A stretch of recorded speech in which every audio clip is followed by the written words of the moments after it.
Welcome to the Dave Mierswa Show, the cutting-edge talk show about legal, political, and current issues. Practicing in both Wisconsin and Illinois, David Mierswa is a leading trial attorney bringing nearly 2 decades of business law, family law, personal injury, and estate planning experience to you. The Dave Mierswa Show, about the people, for the people, and bringing justice to the people. The Dave Mierswa Show, its guests, agents, and WRLR are not rendering any legal advice. All listeners are encouraged to seek legal advice from properly licensed and qualified professionals.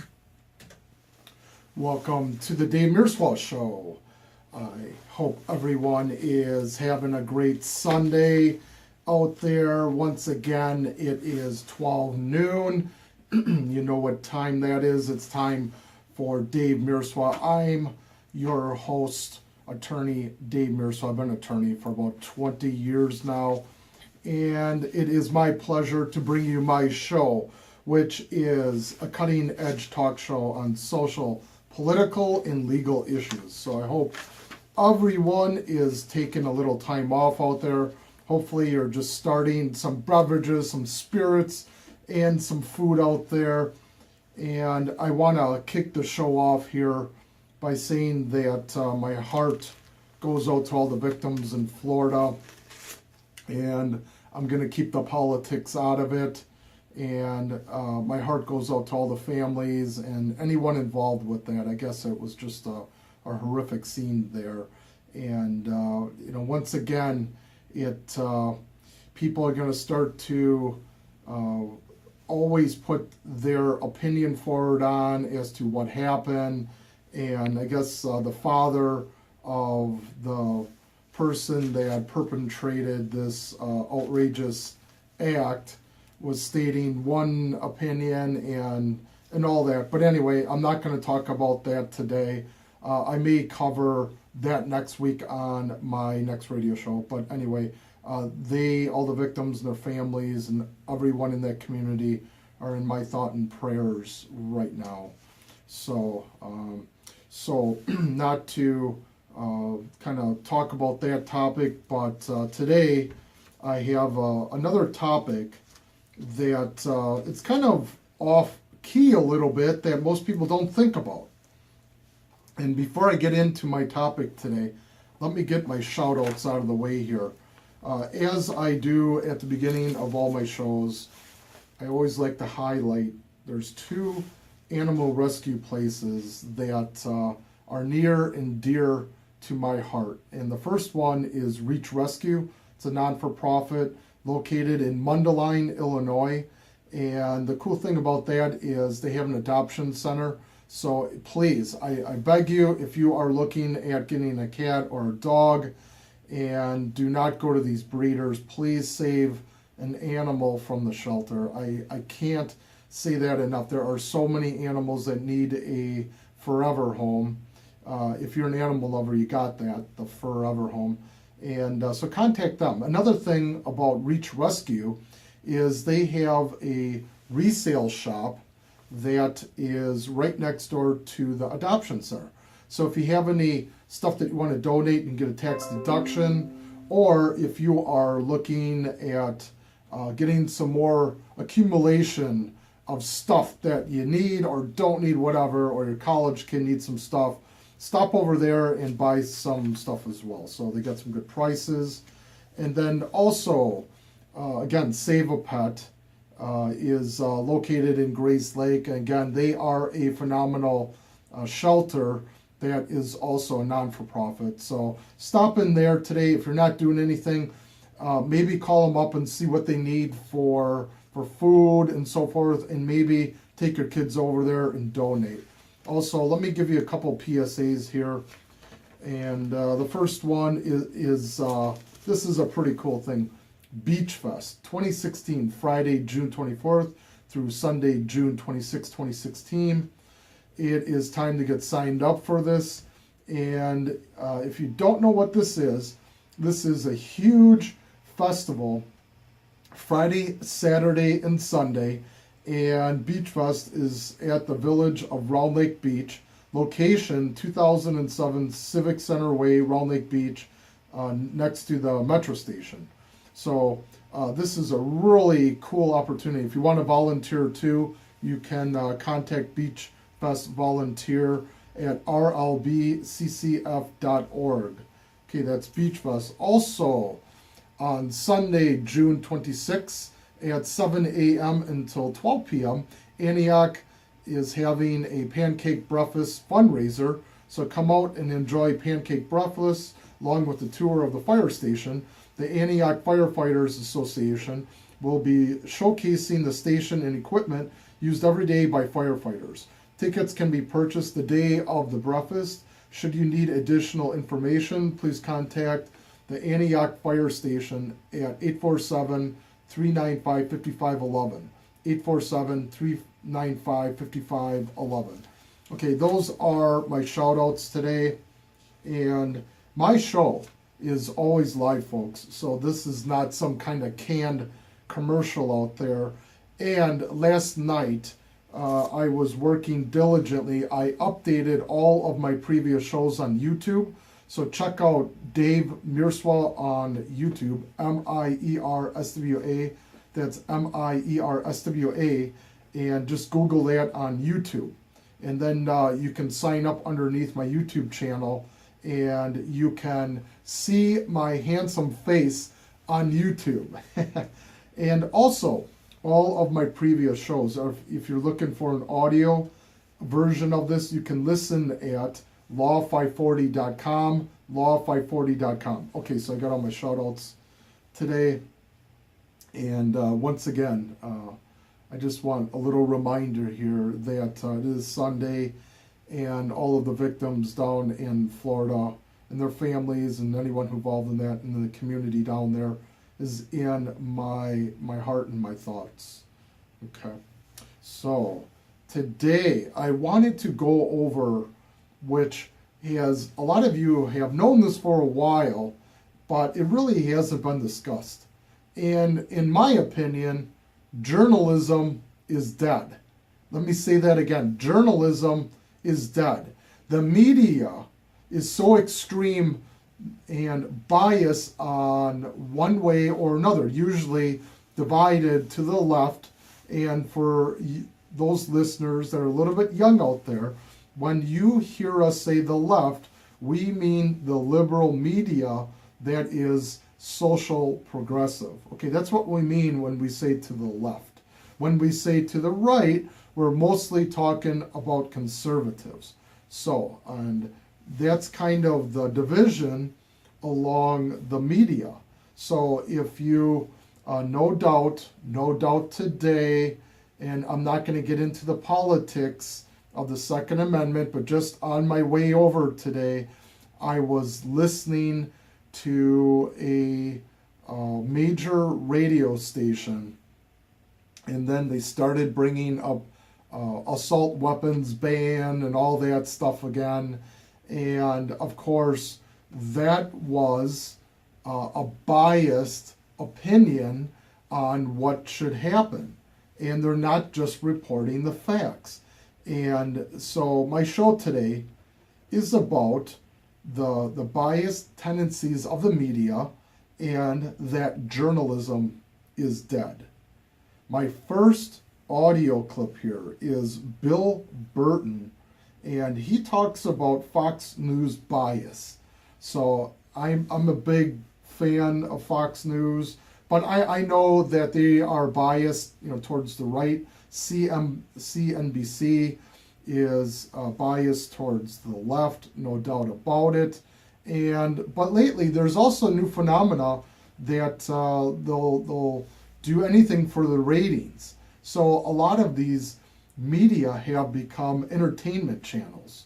So it's kind of an interesting mix between the left, right, and the center of the politics, and also they have an infusion of entertainment, trying to capture the new media and the new dynamics that goes on out there. So let me play my first audio clip here, which is Bill Burton on Fox News bias.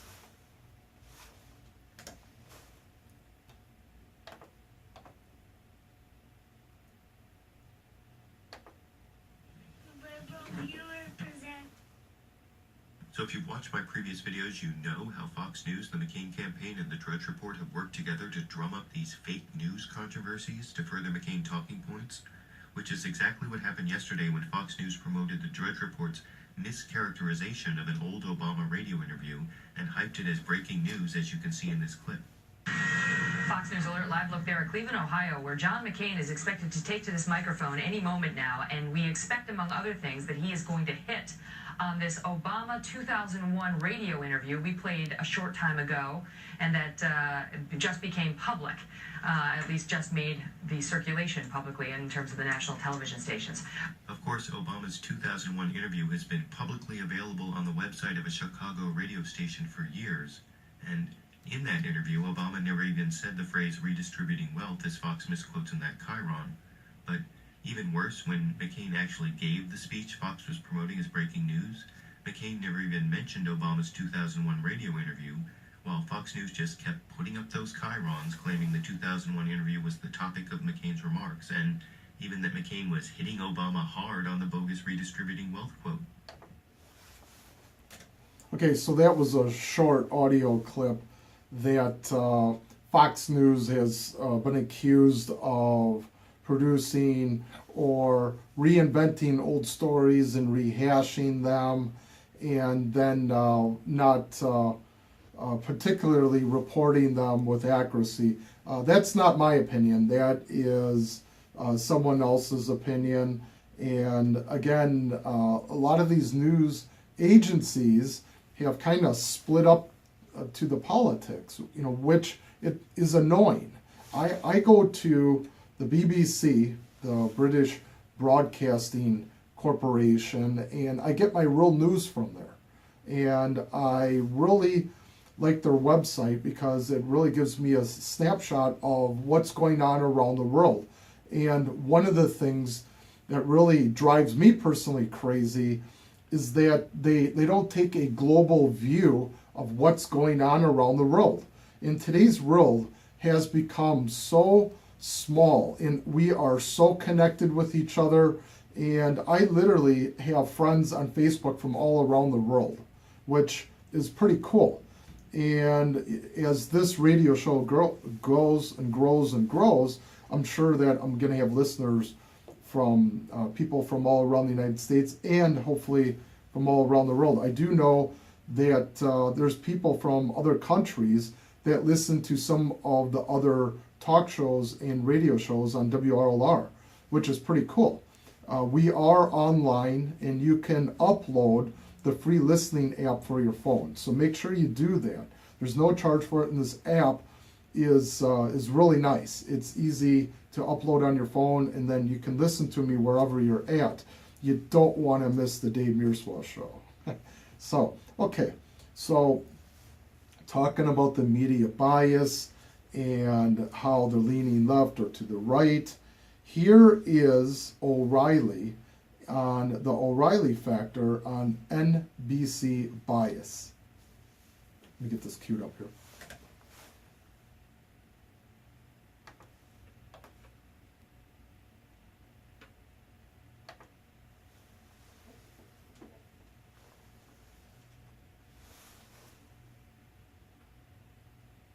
I told you the other night that NBC News runs MSNBC. It's the same management. I also told you they use the same people. Andrea Mitchell is the chief foreign affairs correspondent for NBC News.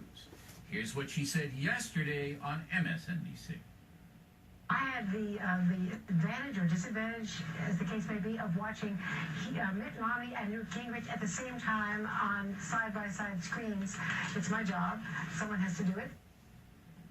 With us now here in the studio, David Rare teaches media and politics at George Washington University. And from Washington, Sally Quinn, editor of the Washington Post on Faith blog. So Ms. Mitchell seems to be over the line here, Ms. Quinn. I mean, disparaging an entire political party when her job is to cover the news objectively. Am I wrong? Yes. Okay, tell me why. I don't see it that way at all, Bill. I don't understand what the fuss is. I read that quote over and over, and I kept thinking, what is wrong with this? I mean, have you ever tried to watch two speeches at once and then try to report or speak about either one of them? It's impossible. So when she says, I had the advantage or the disadvantage. It's really hard. All right, to but in the try to make context of the something of it. discussion Yeah. on MSNBC, it didn't have anything to do with Sally's technological problem. It had to do with who she was watching. And I don't think so. I don't think so because she said she Yeah. thought Romney's speech was good, and Romney's speech was good. Okay.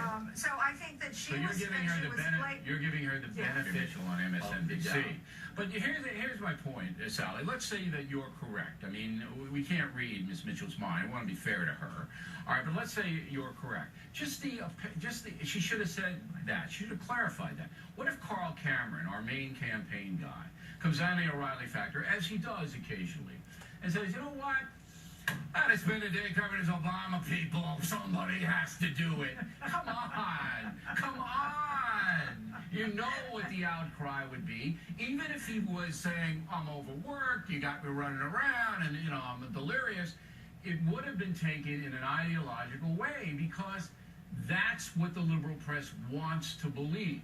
Now, what I do well, believe... you're right about that. You're right about Right, that. but what I the do liberal believe is press that- would have said that they were somehow ideological. All right. But There was a but study... even though they weren't. The last time Andrea Mitchell was on this program was 2007. She was on the factor. And there was a study by Pew Research that said NBC News, of all of the television news agencies, was the most supportive of Barack Obama. That's what it said, okay? This was an objective study. I had Ms. Mitchell on, and I said, and she, of course, didn't believe it, just like you don't believe Ms. Mitchell was denigrating Republicans. She didn't believe that study. I get it. Look, you have to know, and everybody has to know, that NBC News is really getting into deep water here with this combination NBC, MSNBC. They're really getting deep. Bill, I think that the most important thing is that people understand what they're watching. If the viewers or the readers Do they understand know, the cross-section of hard news reporters going into... I think it's really clear. I think You do that not. when I think Andrea is beyond reproach as a journalist. All right.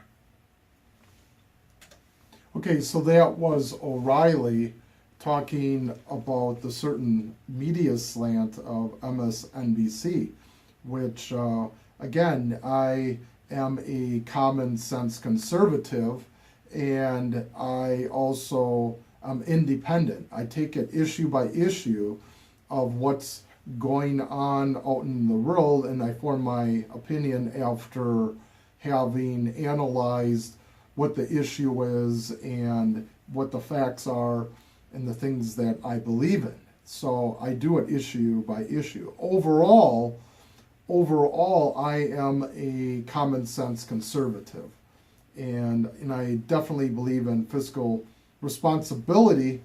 And so with this being said, I do have a tendency of liking Fox News a little more, but again, I realize how they kind of lean to the right and are more of a conservative news agency, and I do listen to CNN News, which has kind of put a little more global spin on what's going out there, which is pretty nice.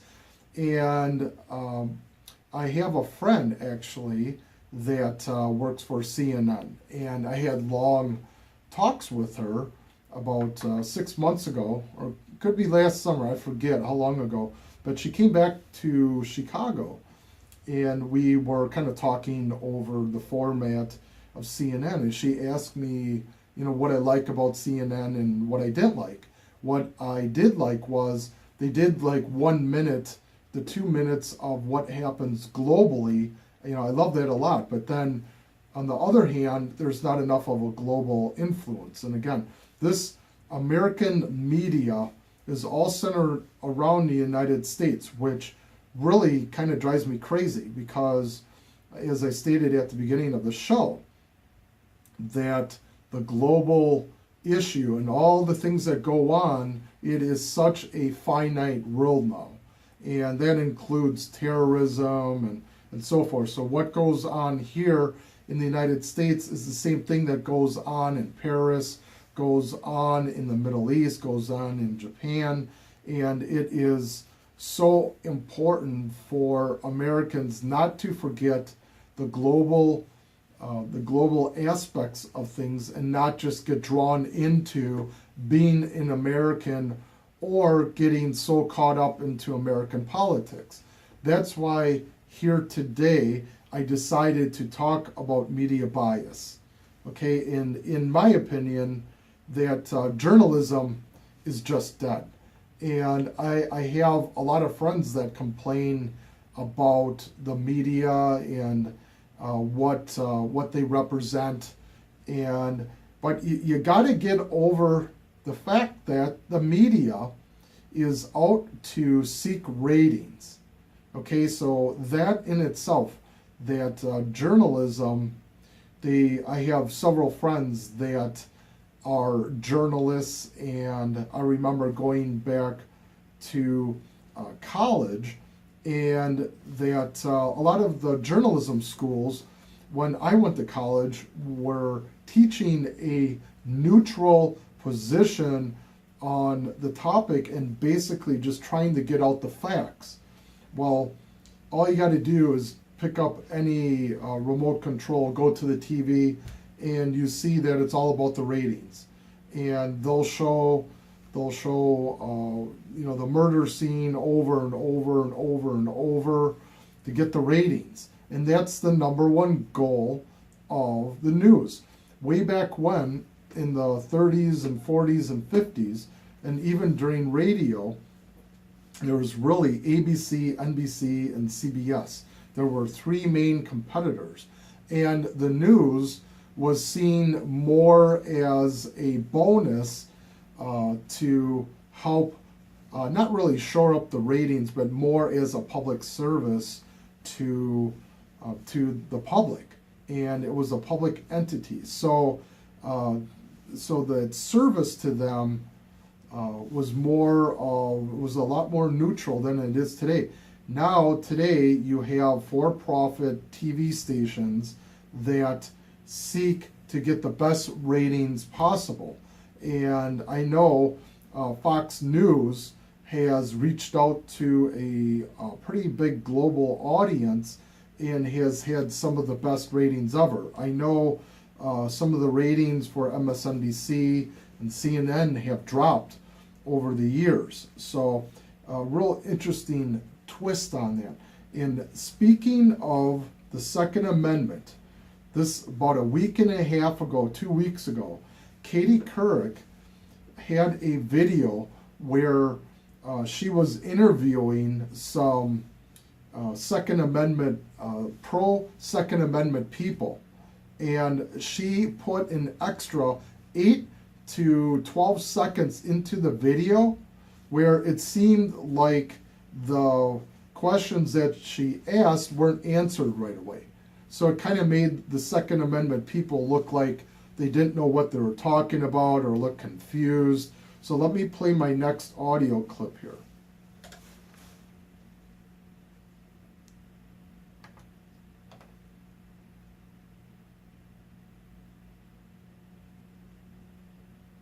Makers of a new Katie Couric documentary about gun violence are under fire. See what we did there, accused of deceptive editing. First, watch this clip from Under the Gun.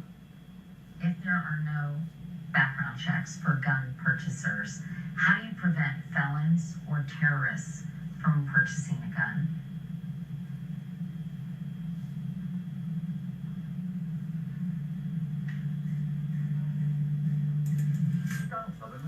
Not sure. Those Second Amendment supporters appeared to be stumped by Couric's question, but in an audio... Okay, did you hear it? There was a long pause there. She asked a question, and then she put in about 8 or 10 seconds there of footage that was not in proper sequence. So let me start that audio clip again. I want to make sure that you got that. So let me cue this up again. Makers of a new Katie Couric documentary about gun violence are under fire. See what we did there, accused of deceptive editing. First, watch this clip from Under the Gun. If there are no background checks for gun purchasers, how do you prevent felons or terrorists from purchasing a gun?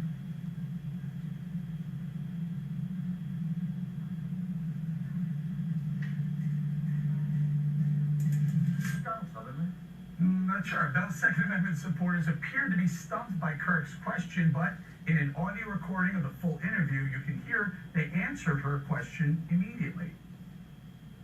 If there are no background checks for gun purchasers, how do you prevent felons or terrorists from walking into, say, a licensed gun dealer and purchasing a gun? Well, one, if you're not in jail, you should still have your basic rights. While Kirk and the director of Under the Gun are standing by the film, the director did say, quote, "I never intended to make anyone look bad, and I apologize if anyone felt that way." So, Dana, you pitched this story. It's a big story. Can I just tell viewers probably what happened? So, you heard the audio. That's what really happened. And then they edited so that they asked the question on camera, and then they cut to another point where it wasn't even that question, some B-roll. 9 seconds of silence. Of silence of just people sitting around. They may have been waiting for the interview to start, and they edited it as that was the question. So, right. Egregious. And, yes. well, I do think it's very hard to accept her apology when she says, "I never meant to do that." And in the same breath, they're basically saying this was their artistic license, which they're allowed to do, right? But don't lie about it. It was meant to make them look stupid. Here's a lesson for you. If you're going to do an interview, it's very easy on your phone to record it as well. You can let them know that you're recording it as well. So thank goodness these people did that, because they were probably needing that as insurance, because they didn't think that this was going to happen to them. I understand that Katie Couric says I stand by my editor. I would stand by a producer, I suppose, but I hope that Yahoo, who employs her as the head of news, can understand that last week I flew to California to have a meeting with Mark Zuckerberg at Facebook because he took so seriously the allegations that they were suppressing conservative news that they actually got on top of it. I think that this is a very lame apology. KG, there are calls for Katie Couric to be fired over this, but I just don't know why it's her. It's almost like if we were rolling a soundbite that the editors, our producers had cut, and we didn't know how it was cut. Right. You know what it is? Because she's the iconic media figure and a journalist. I mean, that's what her whole career was based on, was being a journalist. And yeah, she's got the name idea like a vote for Winfrey. So when you put your name, your face, you know, your commitment to a project like this, it's very tough because she's completely associated with it. Now, that thing being the case, she came out and said, "I stand by my editor and producer." I think she should have said, you know, appreciate the work that they did. But, you know, in retrospect, now I can see how that could be deceiving or misleading, and that is not in any way what we intended to do, and we should correct that. Well, you can weigh in on it. So it is still her fault because of her. Okay, so that was Katie Couric, who made a short film that was anti-Second Amendment and was called Under the Gun. And she asked a question to one of the Second Amendment supporters, and then her, you know, they always blame it on the underlings. Oh, my editor put in that extra 9 seconds, which is unbelievable. It really made it really made the Second Amendment, the pro-Second Amendment person sound kind of, you know, iffy, like they were thinking, like they didn't know what they were talking about.